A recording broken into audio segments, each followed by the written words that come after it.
Okay, welcome back to episode 2. Episode 1, we went through the starting area, things betwixt, and then we cleared out probably like a third of Forest of the Fallen Giants. So now we're back in Majula. We've got this new starting weapon, which is far better, the Fire Longsword, but we can't use it yet. The way it works is we need a certain amount of dexterity and a certain amount of strength to use every single weapon in the game. For this weapon, you're going to see that we have 10 strength, which we're good on, but we have 9 dex, which we're not. The way dex works is you always need the minimum amount to wield a weapon. For strength, if we two-hand a weapon, we actually don't need the minimum amount of strength. We can have, say, 10 strength, but if we two-hand it, we have the equivalent of 15 strength. So we are going to consume all these souls just to cash them out. And then we're going to do one upgrade. I mean, not one upgrade. We're going to do one level up just to get that one dex we need. And then we're going to upgrade this weapon. And we'll head back to the Forest of the Fallen Giants. While I do that, I can go through some of my Dark Souls history. So there's an ambulance driving by, setting off the dogs. But in 2018, Dark Souls Remastered came out. I heard about that game. I'd never played Souls games before. I was more of like Elder Scrolls, Fallout, easier games than this. When Dark Souls Remastered came out, I decided, well, let me download Dark Souls 2 and play Dark Souls 2. Don't ask me why I picked Dark Souls 2. I just picked Dark Souls 2. I'm a blacksmith. I'm nothing without my tools. I've got your key. Bring me that key. I've got it. I've got it right here. By the way, I'm Owlin. I work over there at that shop. I'm a blacksmith. Bring me that key. I've got your key. So you can't actually give this guy his key. But you can use it to open up the shop. You can steal this. It's clearly his property, but we're going to steal it.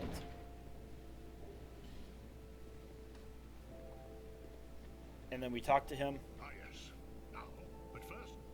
Once we rest and reset the area, we'll be able to use him as our first blacksmith of the game. So yeah, I bought Dark Souls 2. I was super terrible at it. Never beat the first boss. Never made it past the first couple bonfires. And you are a man Gave up on the game. but not roam around like you Got Dark Souls Remastered. You're equipped. Learned that game. Beat that game several times. Came back to this game. Still could not play this game. We're going to upgrade using an Estus shard. And we're actually going to buy some items to upgrade this again. So we're going to buy 5, which will get us to +3.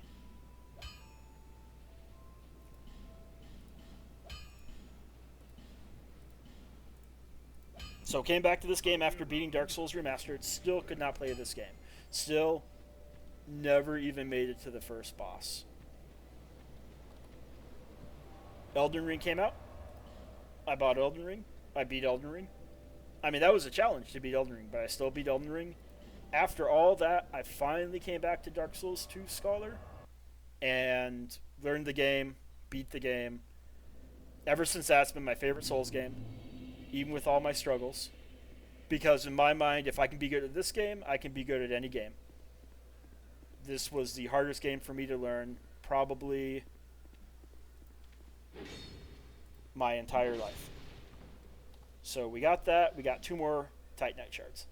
Now, if you remember back to Leningrass, he sells 10 Titanite shards. Those are the only Titanite shards that are easily available that you can just buy. You can find them. So if you're trying different weapons, if you're experimenting, if you run out of Titanite shards, you are stuck to the world map to finding them. There's no way to just go and buy more until a decent way through this game. So just be careful with that. Large Titanite shards, we can get to a blacksmith pretty quickly in a few areas.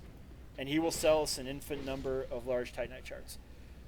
You can reach a point where you have plenty of large Titanite shards, but no Titanite shards to get the weapon up to +3 to use the large Titanite shard. So just be careful. And that's for armor also. So now we're working our way through the fort. This door locked. We'll get the key for this door in pretty short order.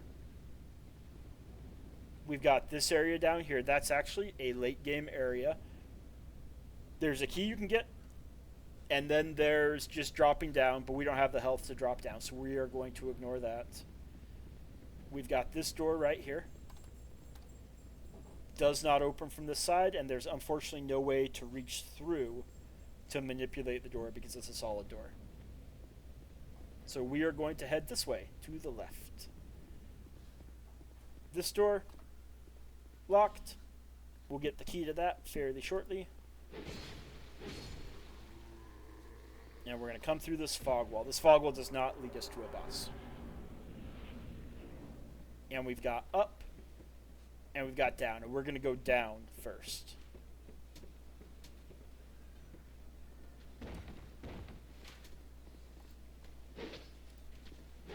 Now that we've got the fire longsword, you're noticing that we're doing quite a bit more damage than we were before. Let's head over here, jump over to these planks,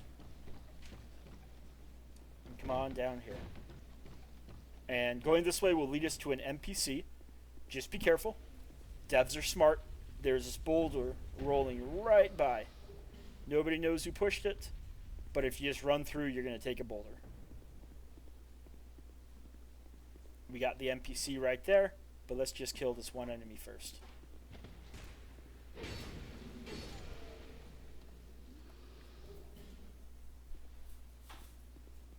And let's talk to this dude. And this dude, we are not going to immediately complete his questline. He has an item to give us. I was just daydreaming, I think. My name is Kale. I'm a traveler like yourself. I'm navigating the continent to create a map. Why cartography, you ask? Well, it's a good question. When I first came into this forsaken land, it was... Yeah, he's got problems. something about a curse. Something about a curse. How embarrassing. I seem to have lost my focus. But I do know one thing for certain. I have always been very fond of maps.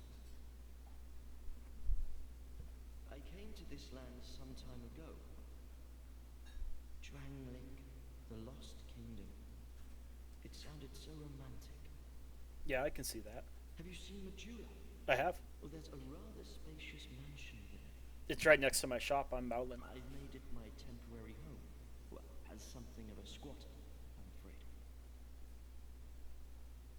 Inside the mansion, I found a strange map, like none I'd ever seen. I believe that it's a map of Drangleic. It is. Now I'm traveling the land to prove it. Yes. Yes, that's it. That's why I came to the kingdom. Wait. Then what? I don't seem to recall. That's fine. People come here for a variety of reasons. Were you looking for that map? I will. Wonderful. Then you're fascinated by maps, just like me. No, I'm more of an Shame armorer. on you. You should have told me before. Here, take this. A key to the mansion. What a joy. Okay, so we got the key to that big lock building back in Majula. We'll be going there fairly shortly, but not quite yet.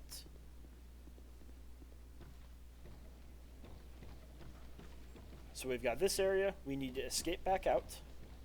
And then there's one more place we need to go in this little courtyard right here. There's one item, which isn't important at all. But we are going to grab that one item. Two items. Neither of them important.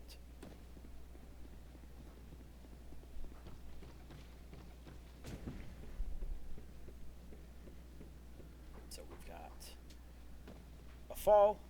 Took a little fall damage. We grab the torch. It's one of the two. We can't come out here. That would lead to our death. So we come down this way.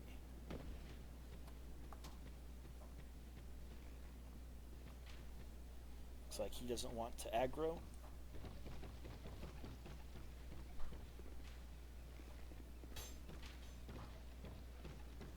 And we walk down here.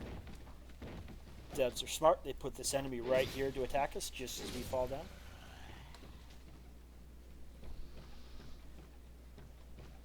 And we need to get... I forget. We need to get over here to get to that item right there. Trying to remember how to do it. Here we go.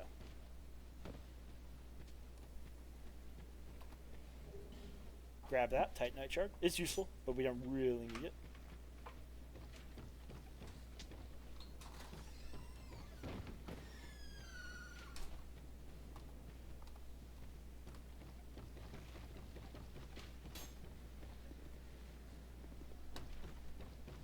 And we head up here. And I'm going to chug one Estus flask just to be at full health. So yeah, when I was playing Dark Souls 2, the first time, I was so bad that I was despawning enemies. So in this game, if you kill an enemy a certain number of times, I think it's like 8 or 10 or 12 times, it'll just despawn from the map. It'll no longer be present. You will physically progress past it. And I was despawning all sorts of enemies. So watch out for this. These are crates of gunpowder. Now I just want to point out, lore-wise, there's no gunpowder weapons in this fort. I don't think in this game. But they stock gunpowder. And it does play a role at certain points of this game. So this guy throws firebombs. If we stand next to here, he's going to throw a firebomb. If he hits these crates of gunpowder or these barrels of gunpowder behind us, he will detonate them. And it'll actually unlock a shortcut that'll take us right back to the bonfire. Okay, he missed. Let's say he hit it. Boom! He hit it. Good job. And we can come back to this bonfire. And now we've unlocked the shortcut. We can skip that part that we just went through.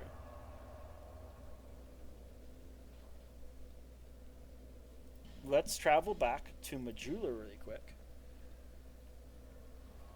to open up that mansion. So with those barrels of gunpowder, as long as we're using a flame-imbued weapon, we can blow them up ourselves. Or if we have a weapon of a certain size, we can blow them up ourselves. If you don't, like if you're not using the fire longsword, you have to wait for him to detonate it, or you can detonate it yourself with a firebomb.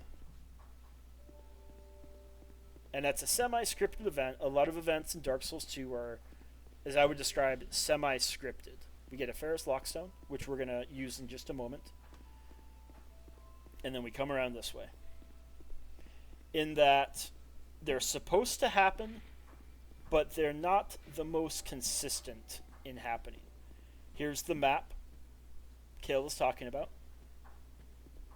We can come down here to the very basement. We got the skeleton guy. He's a little tougher than some of the enemies we've been fighting. Not like really tough, but a little tougher. And then here's an important item. We get another shard. And then over here is a chest with a Lord Vessel fragment. Or I think just a piece of the Lord Vessel. Soul Vessel. With that Soul Vessel, and there's several of these spread out through Drangleic, we can go back to the Firekeepers and things betwixt and completely redo our stats. So you want to try a different weapon where you need like a lot of dex, a lot of strength, a lot of faith. You can go back, reset your stats, try the weapon. If you don't like it, you can just reset your stats back. And it's going to be one of those no harm, no foul type things. So now that we've got the Estus Flask shard, let's head over to Emerald Herald, and we will upgrade our Estus Flask before heading back to Forest of the Fallen Giants. Is that a shard you here to see, however? Now we are up to 3 heals.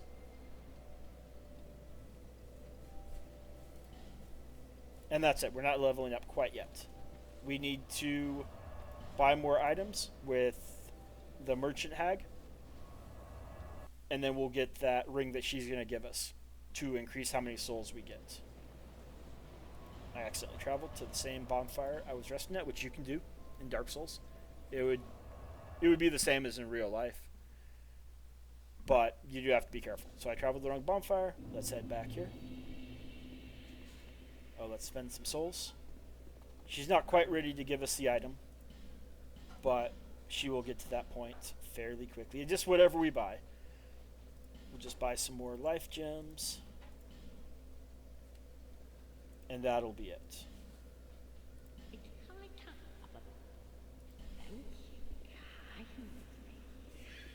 Now, shortcuts unlocked.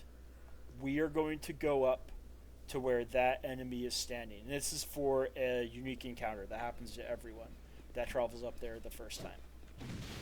So, let's kill this guy. We don't want him crawling up. Jump, run. Okay, we got caught up in the explosion. Not a problem.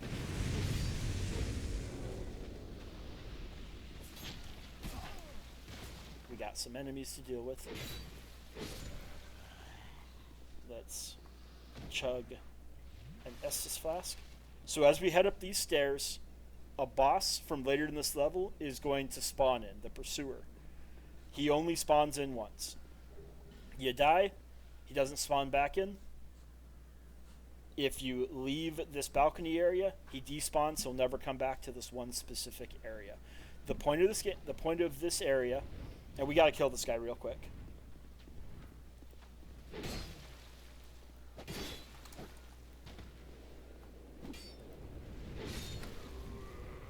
The point of this area is to give you a chance to fight this guy early. If you don't fight this guy and beat him here, which we're not going to beat him here,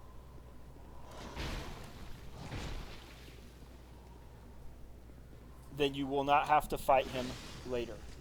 He just will not spawn in his normal boss arena. So you'll notice as we roll, we're getting hit in the animations. If we were to increase our adaptability, that would change, and we would just be able to dodge.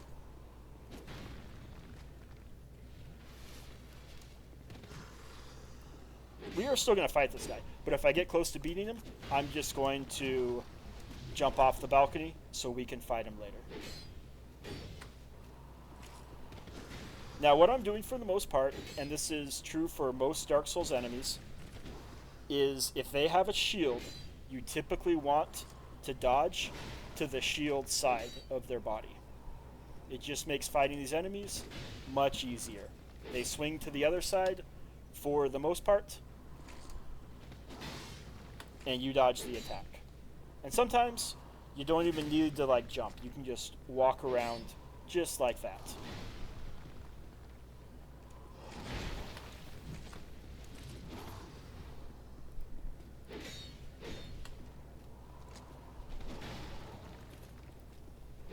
And you can even just attack the shield. He does not block with the shield. Some enemies do, he does not. The shield's just a damage sponge. Alright, so we're getting him down. There's really nothing that would stop us from beating him right now. So let's take a couple more swipes at him.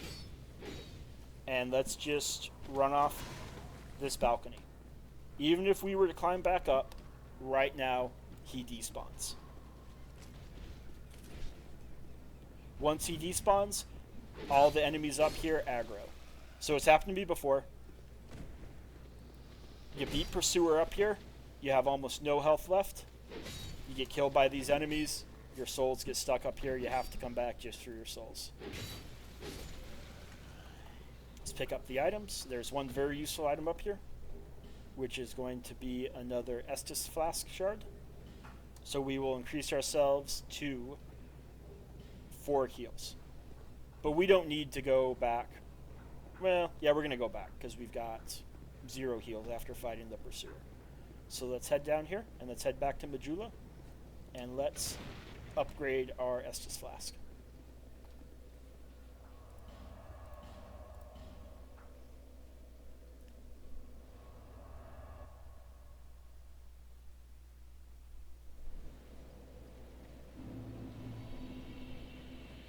Is that a shard? Here, to see. However, But we're not going to level up. We're still wanting to spend more souls with Merchant Hag to get the ring that she's going to give us.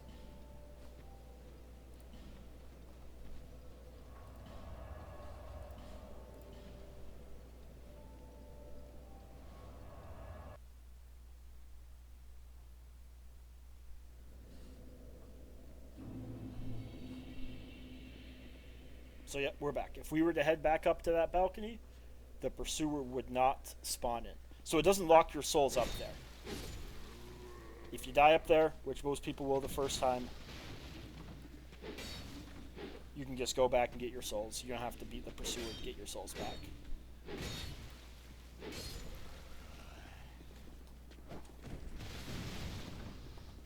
We can head down here. We've got an NPC down there.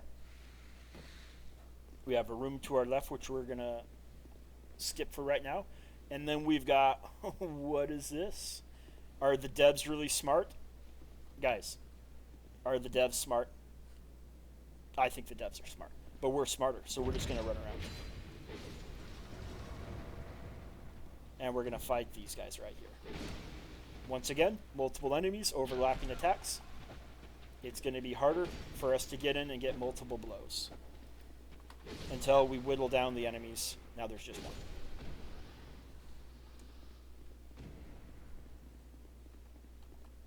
Let's pick up these items. Nothing important, at least for us.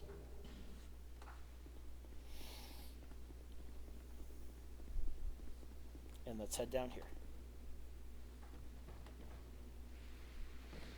So, we've got this crate right here. What? How smart are those devs? They put a trap crate right there.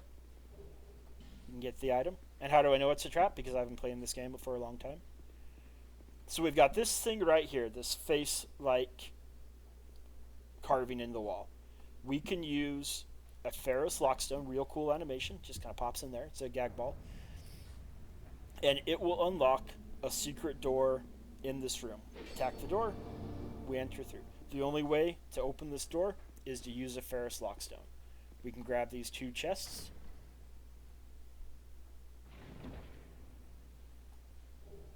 We get the Chloranthy ring, which is a very useful ring. We are going to be using a Chloranthy ring, either this one or an upgraded version, pretty much the whole game. This gives us a buff to our stamina regen. And in Dark Souls 2, stamina goes away extremely quickly. And we get a Titanite slab. That's a late game item. We have no ability to use it right now, but it's there. We got it. There's this door right here. It does not open from this side. The only door in this game that if you attack just like this, enemies on the other side hear it, and they come out to fight you. This is not a thing anywhere else in this game. It's very clever.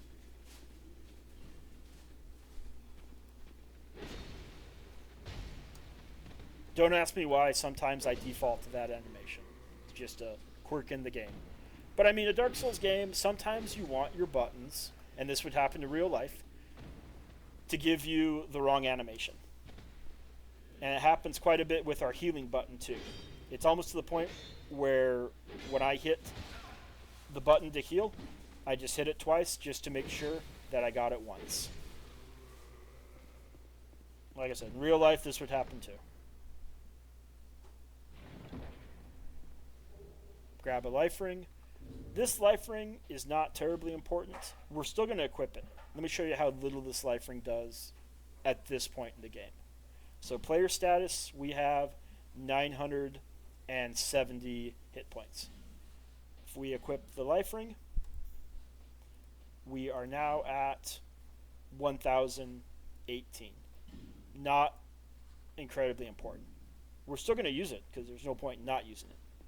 But that's going to be our first ring we unequip when something better comes along.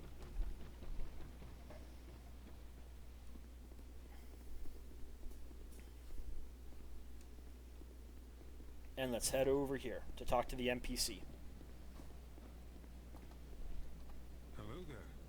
Traveling all alone in these treacherous times. Well, I hope you have a very good reason. Oh, hogwash.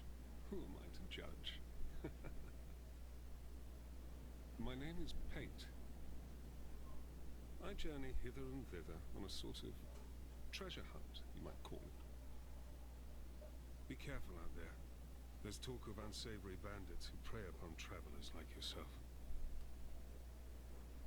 Oh yes, you be cautious if you go any farther. Right there.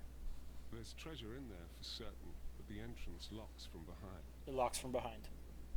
I saw the same design earlier, and it's the same contraption, I'm sure. I was with this warrior, you see, and he insisted that he go inside first. The rather brusque fellow tried to swipe the lid for himself, but it trapped him inside. I still have the gent's ring. I do hope he wasn't harmed. I'll leave this one to you. I'm worried about what might be inside. I'm not worried at all. By the way, I'm Maudlin. I have a shop back in Majula. Don't go in the shop. There might be a dead body in there. Okay. So we're on the other side. This will lock behind us. A lot of people think that Pate locks it on us. But you can see Pate is right there. He didn't do it. Like, Pate is hashtag innocent. But as we come down here, we're going to get ambushed by a group of enemies. Oh, we're hit. We jump away.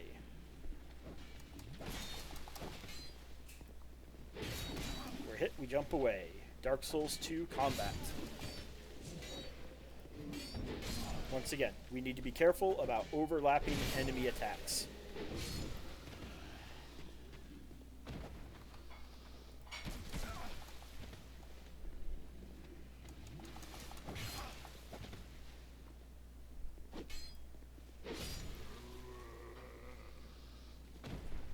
And let's just plus up to full health.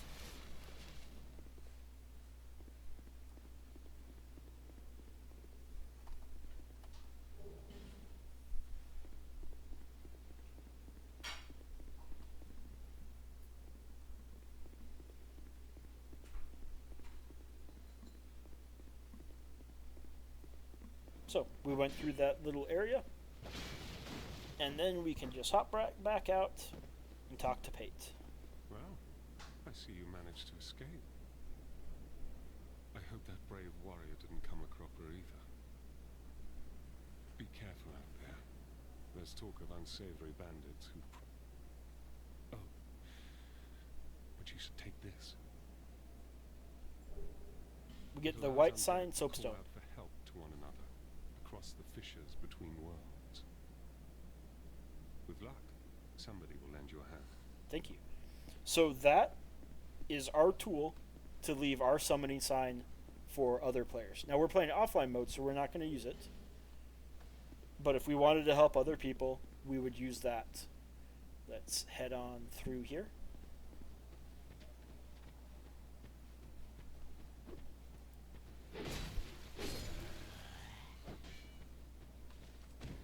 So we've got this thing right here. Kind of looks like a weird tree.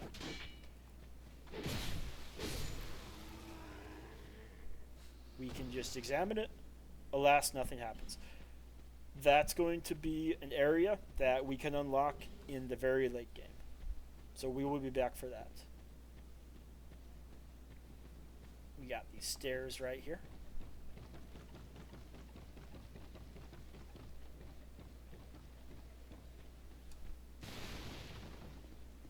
And that will lead us to up here. Now sometimes, so these two enemies throw firebombs. Sometimes, and let's see if we can activate, just out of curiosity, they will nuke this whole area. And we've got enough healing, it doesn't really matter. So we're here. They're going to throw firebombs at us. They're going to hit these barrels of gunpowder that nobody knows why we have them here. Like, no gunpowder weapons. Seems like just a hazard. But they are here. And they nuke that area. They kill those 2 enemies for us. Sometimes they'll do it just randomly. Like, I'm not even watching the area. And they'll take them out. And I'll come back and they're all gone. So, we've got this item right here. Let's jump across and get it. This is a dangerous area. We've got 3 enemies. It's fairly small. If you ever just get stuck in this area and you think you're going to die, just run out the window, heal, and come back. Because small areas like this, they don't give us the ability to run around and regen our stamina or our health. Okay, he actually just riposted us. I don't riposte since I don't use a shield, but he could have gotten a pretty good hit on us had he acted on it.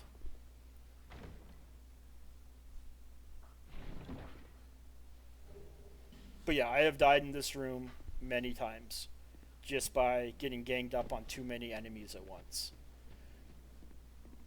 Let's head out to this balcony. There's some items to grab and some enemies to fight.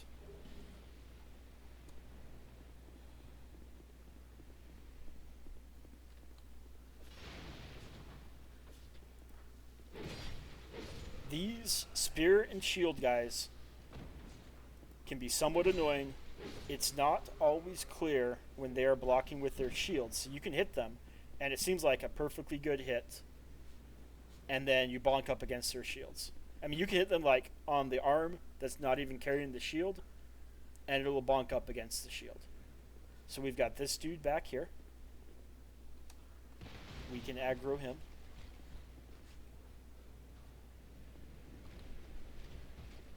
And he'll come around. And we can take him out.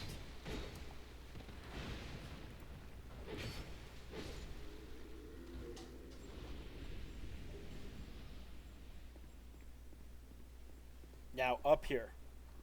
If this looks like a trap, it's because it is, but that's just because the devs are very smart and they put this trap up here. You can head up for the item and several enemies will drop in behind you. Or we can be smarter and we can just aggro those enemies, fight them down here, and then go up and get that item. And that's what we're going to do. Because while the devs are smart, while the devs are IQ like 105, we are IQ 106. So with the enemies beat, we can walk up this sword and grab this item, which isn't even all that important. The way it works is if you get stuck up here, as long as you can fight these enemies while staying in the very, very middle of the sword, you're good. As soon as you come like this far out, you're almost certainly getting knocked off down into the water with them. And then your souls are trapped up there, and you got to reset the trap just to get your souls back. That door over there is locked, by the way.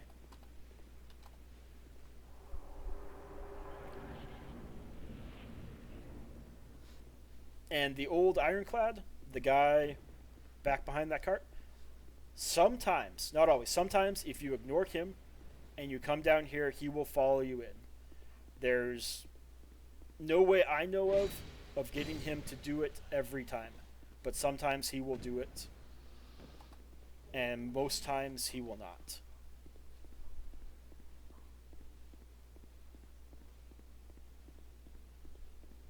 So let's head over here.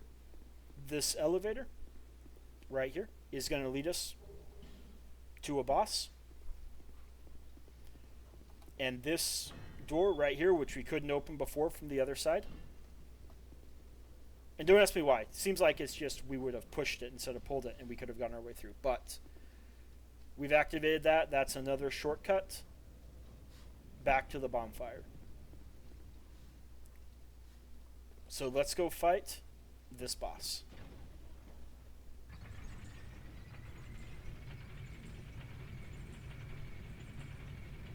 Now with fighting bosses, typically it's preferable to use your Estus Flask. Bosses are somewhat predictable.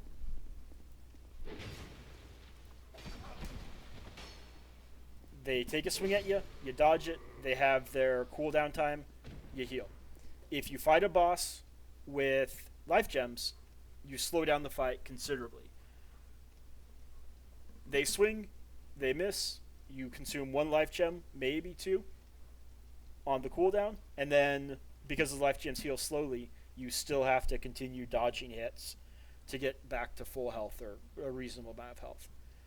So, if you're short on Estus, you might just want to switch over to life gems for the regular enemies until you get to the boss arena. These are summon signs, these are NPCs, there's Pate, and there's this dude, but we're not going to summon. So let's head in and let's fight this boss. So here's this cutscene of this giant right here. He's going to get kind of mad when he sees us. We don't know why. Devs are smart. They'll reveal that to us later. If you use a buff before you enter a boss arena and there's a cutscene, your buff is winding down during this cutscene. So you might just want to skip it and preserve your buff, at least for the maximum amount of time. Now, we didn't buff, and we're going to watch the cutscenes even if we do buff. But just be aware of that. The clock is ticking on whatever consumable item. So this guy swings at you, and he stomps you. Almost the only way to die to this boss is to overcommit while attacking his legs, and then get squashed. So when you're attacking his legs, just attack once, and you'll be out of there before he's able to stomp you. But if you go in and you try to like triple attack, you may get squashed. And this is pretty common, fighting a boss that you just chip away at their ankles. So he got mad. He tore off his own arm. It's not what I would do. Elden Ring kind of copies this with some bosses.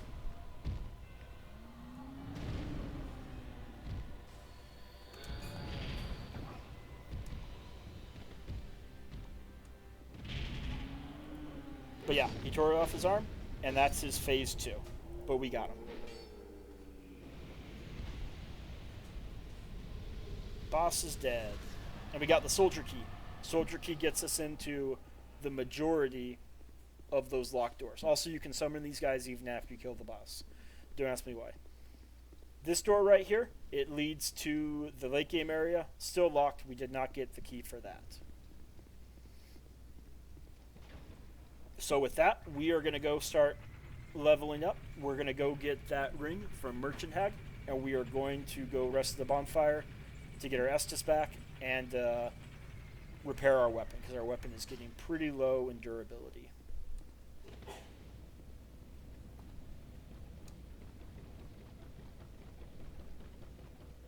Sprinting up ladder, very cool. Let's buy from her. And we are going to buy, so a couple useful items. Bright Bug is a pretty powerful consumable item. It gives you a 20% damage reduction and a 20% attack buff. These are 6,000 each. She sells 3. If you let her go back to Majula, they double in price to 12,000 each. And then you've got this Fragrant Branch of Yore. The Fragrant Branch of Yore allows us to unlock that petrified statue. So we're just going to buy this. We're going to need it anyway. We could do quite a few level ups with that money, but we want this ring. Now that we've bought a bunch from her,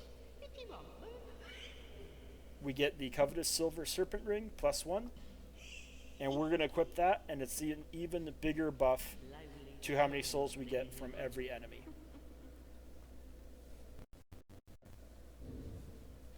So, life ring, fairly useless. Covetous silver serpent ring +1 is equipped.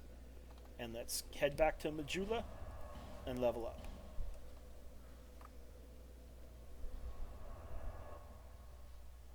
Let's see how long we've been going for this episode. It appears we've been recording for 41 minutes, so we're still good for just a little bit longer. Let's check out how many souls we've got, And let's consume all the souls except for the boss soul.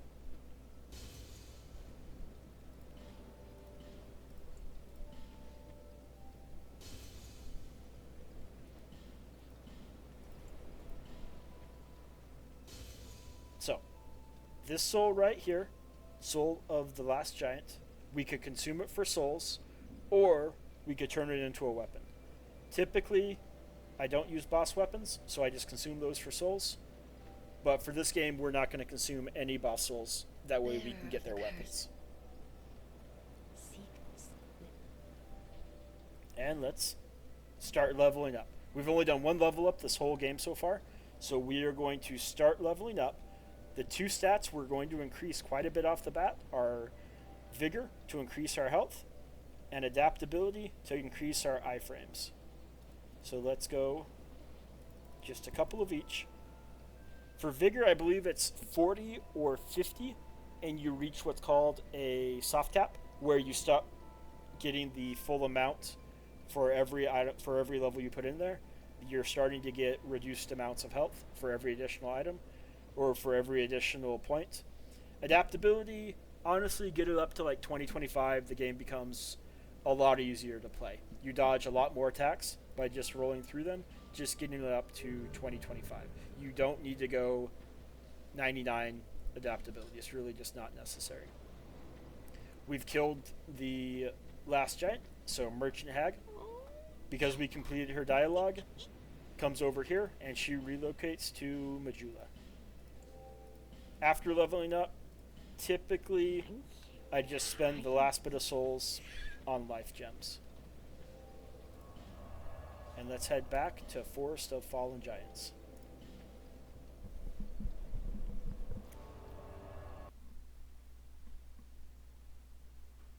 And now that we've got that key, we can start unlocking some of the doors that were keeping us out before.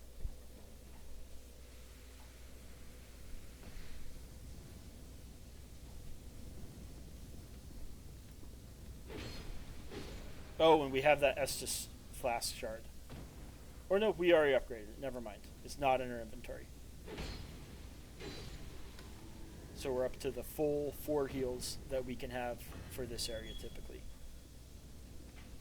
We can use the key. Come over here. We can get another ring in this chest.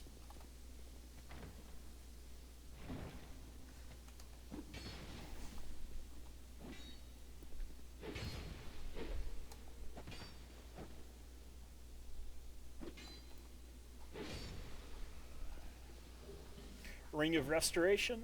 That'll give us a slight healing buff. It's not very noticeable. It's not going to heal you enough at any point in time to where you would want it on during combat. So usually I just leave it off. It's literally, let's say you get down to half health, and you've got a lull in fighting enemies, you're just going to stand around for like a whole minute waiting for it to heal you. We've got this enemy right here, a Siam Knight. He's a bit of an upgrade compared to other enemies. He's not hard, but he does take more hits.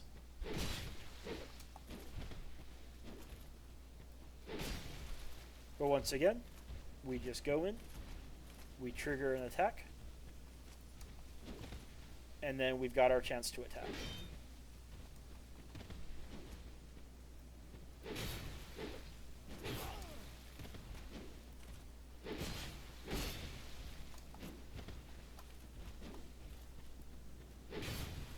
And these you can backstab. Let me try to get a backstab in. Too close. There we go. We get some armor, but we're not going to use it. And then we've got this door right here. It says produce a symbol of the king. Late game area. We'll come back to it.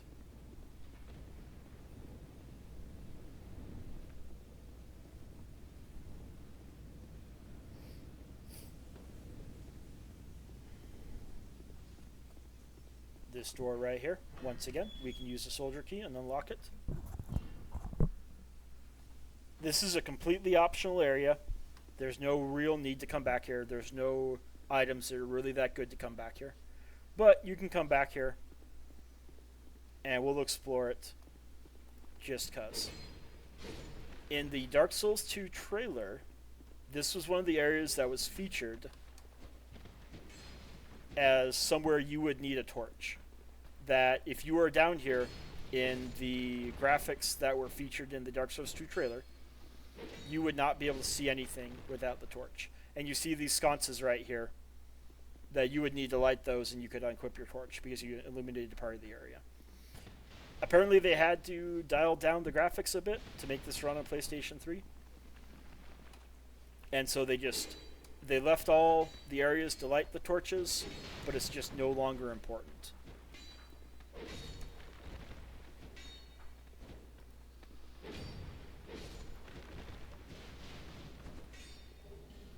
See, look, they even give you a torch. Torches, you get way more torches than you ever need in this game. There's really, in the current version of this game, both for Vanilla and Scholar, there's really only 2 areas that you're going to use torches all that much. And then you just have a ton of torches you'll never use, just because there's so many of them.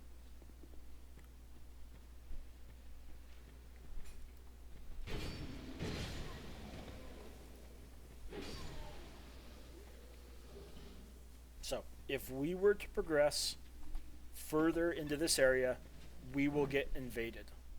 There's an enemy right there. With all these ironclads, if we don't take care of these ironclads, they will come and hop on during the invasion. So we need to take care of these first. There's this guy here, and there's 3 on the roof above us. So let's take care of these guys, and we'll go over there, and we'll get our NPC invasion. Even though we're in offline mode, we still get invaded fairly regularly by the NPCs. And I mean, in real life, you would want to take care of the ironclads on the roof of this building first, because they're going to come and help with the NPC invasion no matter what. Like, this is not some scripted thing. Okay, so I got behind it. It did this little back flop.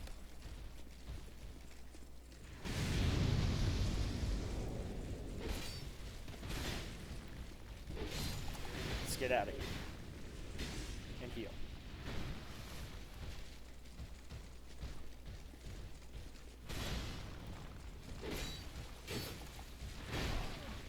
Don't fall. Okay. We had our first death of the game. We got knocked off the roof. That's fine. Now we need to go back and get those souls before we die again. As long as we can get those souls before we die again, all we did is we lost our human appearance, and we lost a very small amount of health. We're going to use a human effigy to regain our human appearance, gain back our full health bar, and as long as we get those souls, all we lost was 1 human effigy. If we die again,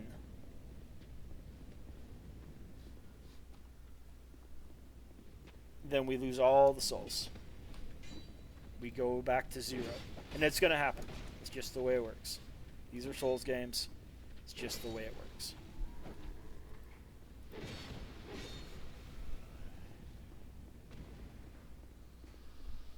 And as we work our way back there, we are going to want to clear the enemies, because we still have some enemies to fight over there. If we just wanted to get our souls and homeward bone out, there would be less of a need to fight these enemies.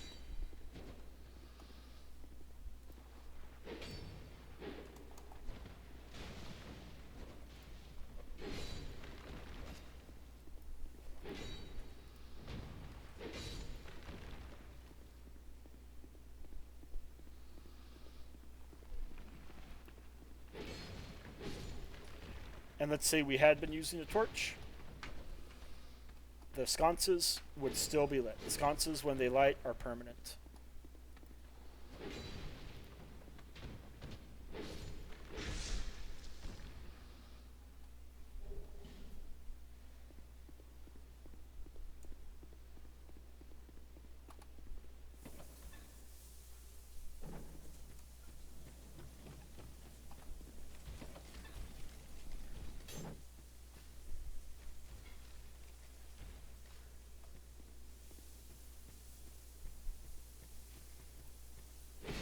Now, with where our souls are at, you may say we fell. The souls will come with us. Not technically, no. The souls will be maybe a couple seconds in time back before where we fell. So wherever we were standing before then, that's where our souls will be.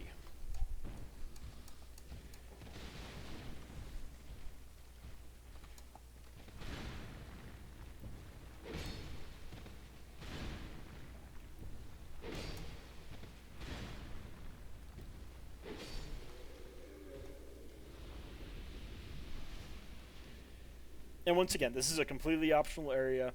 There's no cool items in this area. I'm just exploring it just because I'm doing the playthrough.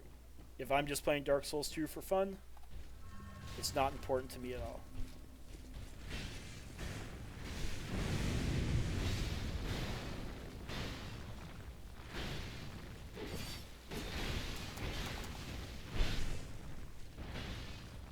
And one way to cheese this area is to drop down, and that creates a little more room to run around it. So all those guys are down.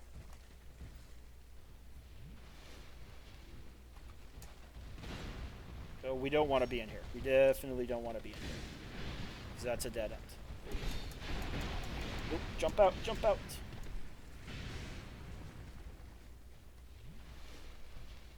Yeah, overlapping attacks, very dangerous in this game. But we can just cheese this area and work our way back around. Enemies spread out. And we can fight them with slightly better pacing.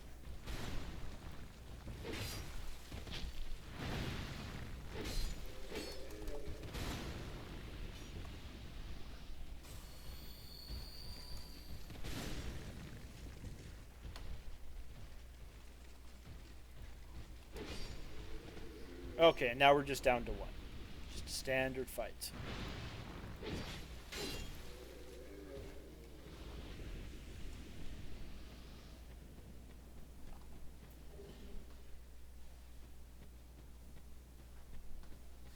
So, once we enter through here, the invasion is imminent.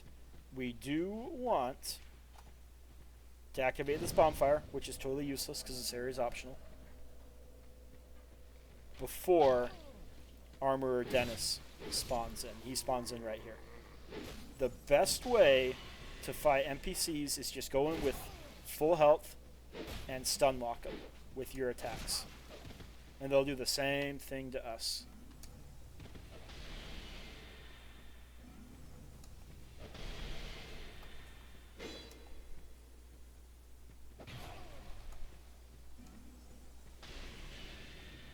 So we're low on health.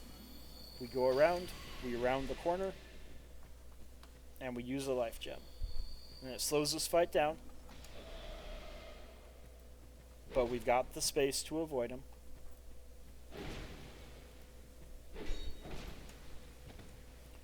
And this guy is actually a pretty tough NPC to fight right off the bat, because he casts his magic.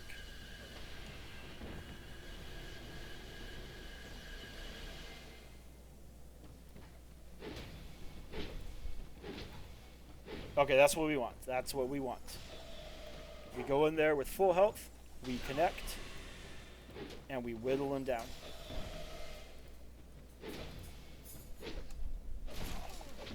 Let's head up here, round the corner, life gem.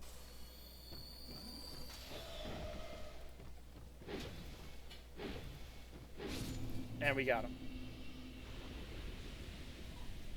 You don't get good rewards for vanquishing NPCs in this game, or really any invader. It's just not a thing in this game, and it wouldn't be a thing in real life either.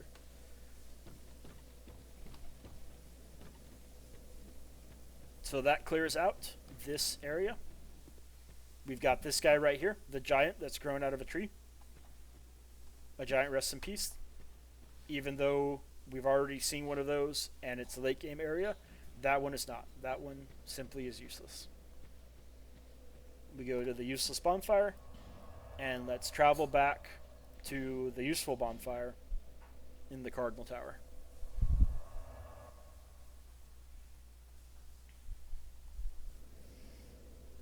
Okay, so this area is mostly cleared out for the early game. We've got one more boss to fight, which we're going to take care of that in the next episode. So, thank you for watching, and stay tuned for episode 3.